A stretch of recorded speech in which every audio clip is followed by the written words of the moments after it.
Қайырлы күн. Өткен сабақта мен сізге Kahoot ойын қалай құрастыру керек екенін көрсеттім. Сіз ол туралы толық мәлімет алдыңыз. Яғни, сіз Kahoot ойынына қалай тіркелу керек, ойын тесттерін қалай жасау керек, онымен қалай бөлісу керек, және нәтижелерін қалай компьютеріңізге жүктеп алу керектігін білдіңіз. Ал мен бүгін сізге Kahoot ойын қашықтықтан, яғни интернеттің көмегімен ойнатуды үйретемін. Сізге ешқандай да веб-камераның, яғни видео байланыс орнатудың қажеті жоқ. Бар болғаны сілтемені жібересіз және дедлайн қоясыз. Ендеше бастайық. Бірінші біз Kahoot, яғни өзіңіз жасаған ойындар тізіміне барамыз. Ол жерден ойын тестін таңдап, оған кіреміз. Ашылған бетте біз Play, яғни ойнау батырмасын басамыз. Осы жерде бізге ойнаудың екі түрі ұсынылады. Әдеттегі сыныпта ойнайтын түрі, ал екіншісі Assign, яғни қашықтықтан ойнау. Яғни интернет желісі арқылы кез келген жерден оқушыға кіріп, ойынға смартфонмен не компьютермен қатыса алады. Енді сіз келесі мәзірден қатысу күнін таңдайсыз, яғни дедлайн орнатасыз. Ескеретін жайт, бір айдан артық дедлайн қоюға болмайды. Одан соң тест тапсыру уақытын қоясыз. Мысалға, мен бүгін сағат түстен кейінгі 3-ке дейін қатысу керек деп қоямын. Сонымен қатар оның астында таймермен қалған уақытты көрсетуге болады. Сұрақтардың араласып келуін қосуға және Kahoot-тағы никнейм, яғни аккаунт атауларын қоюға болады. Ойынға максималды түрде тек 100 адам ғана қатыса алады. Basic нұсқасында осындай шектеу бар. Одан кейін Create, яғни құрастыру жасау батырмасын басамыз. Енді бізге ойынға қатыс деп адамдарды шақыру керек. Оның екі жолы бар. Біріншісі дайын сілтемені көшіріп алып оларға жіберу. Екіншісі тек қатысу пин-кодын жіберу. Сонымен қатар тез арада әлеуметтік желілер және оқу платформалар арқылы бөлісуге болады. Енді ойынға смартфон арқылы қалай қатысуға болатын туралы мен сізге көрсетейін. Ол үшін бізге Play Market'ті не App Store'дан жүктелген Kahoot қосымшасы керек.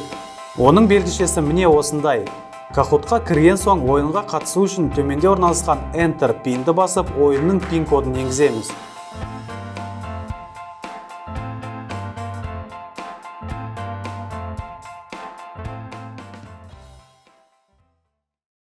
Кейін атымызды жазамыз.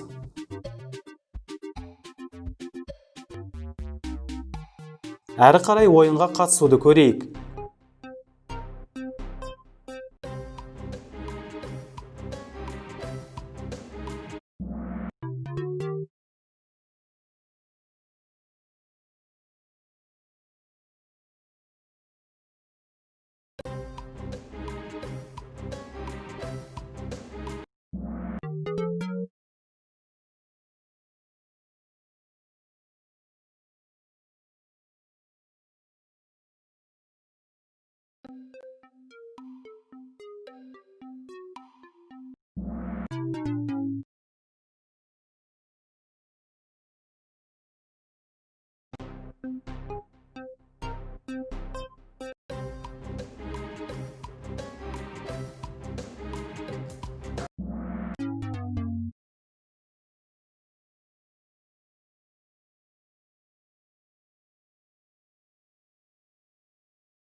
Міне, осымен ойын бітті.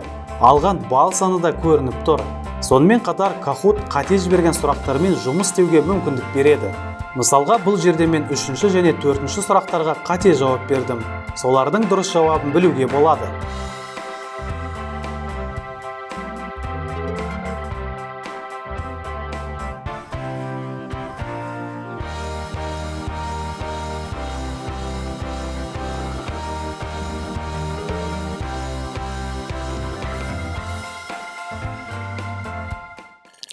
Енді мен ойынның сілтемесін электронды поштаға жіберіп, ойынға қатысып көрейін.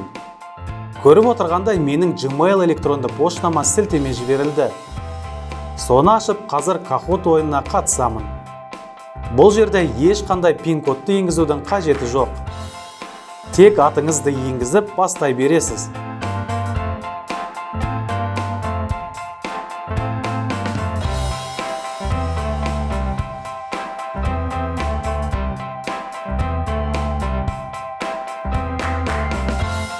Ойын барысын бақылаңыз.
Міне, осылайша сілтемені поштаға не мессенджерге жіберіп ойын ойнатуға болады.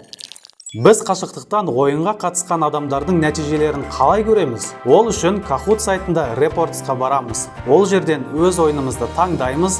Өзіңіз көріп тұрғандай ойынға 2 адам қатысты. Ал жеке нәтижелерін білу үшін Players бетіне өтеміз.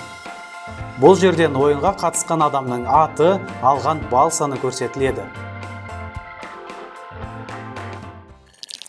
Сонымен, біз бүгін Kahoot ойын қашықтықтан ойнатуды үйрендік.